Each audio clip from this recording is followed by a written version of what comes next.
నమస్తే. సెప్టెంబర్ 14 భాద్రపద మాస ఆదివారం కృష్ణపక్ష సప్తమి ఉదయం 8 గంటల 50 నిమిషాల వరకు, తదుపరి అష్టమి.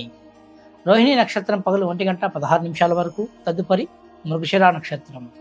దుర్ముహూర్తం సాయంత్రం 4:25 నుండి 5:15 మధ్య గలదు.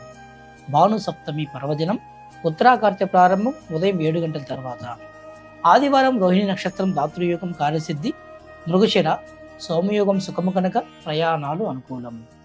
ప్రతి సంవత్సరము అర్హత కలిగిన వారు పితృతర్పణాలు 96 పర్వదినాల్లో ఇవ్వడం మంచిదని ధర్మశాస్త్రం. దీనినే షణ్వతి శాస్త్రం లేదా తర్పణ పుణ్యకాలం అంటారు.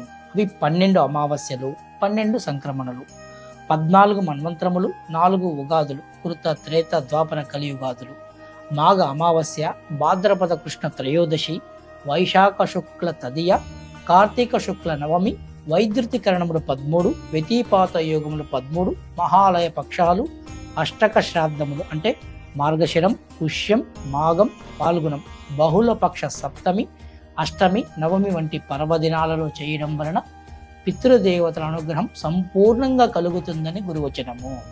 సప్తమి తిథితో కూడిన ఆదివారం కనుక ఈరోజు ఆరోగ్యం ఆయుష్ పొందుటకు సూర్య భగవానునికి అర్ఘ్య ప్రదానం చేయడం, సూర్యాష్టకాలతో ఆ ఆదిదేవుణ్ణి ఆరాధించిన ఆరోగ్యం మెరుగుపడుతుంది, ఆయుష్ పెరుగుతుంది.